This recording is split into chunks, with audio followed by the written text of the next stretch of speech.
आता या मी तुम्हाला सांगितलं सावत्र भावांसारख्या सावत्र बहिणी आहेत, तशी अजून एक सावत्र बहीण आहे आपली बारामतीची मोठी ताई सुप्रिया सुळे. रोज उठतात खोटं बोलतात. अमोल मला तर आश्चर्य वाटतं, अरे खोटं बोललं तर लक्षात ठेवायला लागतं, ठकतं का नाही? आपल्याला आहे ना अनुभव, नवऱ्याकडून कधीतरी घेतो ना पैसे काहीतरी कारण सांगून, याचे पैसे भरायचे आणि 4 दिवसांनी परत तेच कारण सांगतो. तो म्हणतो अरे परवाच तर घेतले ना पैसे तू. खोटं बोलता.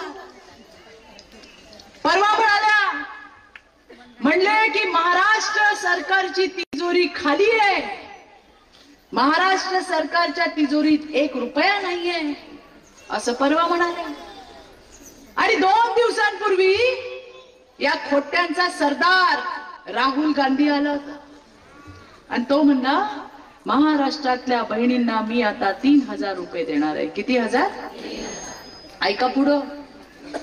मला आश्चर्य वाटलं आणि मला प्रश्न पण पडला की एका ठिकाणी बारामतीची ताई सांगते की तिजोरी खाली आहे आणि यांचा सरदार सांगतो 3000 रुपये देणार, तर कुठून देणार 3000 रुपये?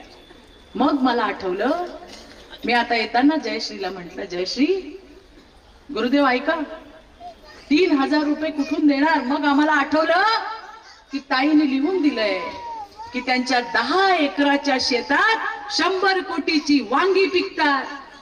पिकतात का ग? 10 एकरात 100 कोटीची वांगी पिकतात का? सांगा, तुमच्याकडे तर वांगी प्रसिद्ध आहेत. पिकतात का? नक्की बघा बरं, परत उद्या चुना घालून माझ्या नावाने बोंबलेल. म्हणून मी तुम्हालाच विचारते, 10 एकरात 100 कोटीची वांगी पिकतात का? नक्की.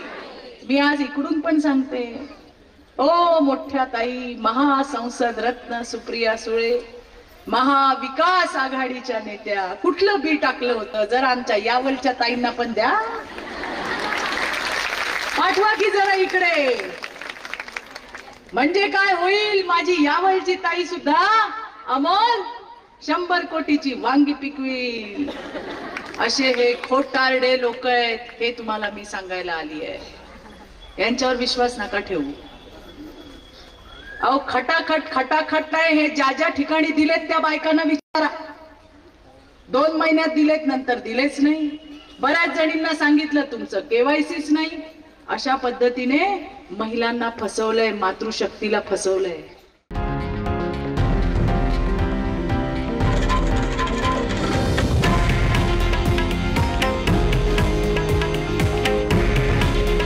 हे आहे देशातील नंबर 1 न्यूज नेटवर्क आणि आपण पाहत आहात TV9 मराठी. काळजी तुमची, हित महाराष्ट्राचं.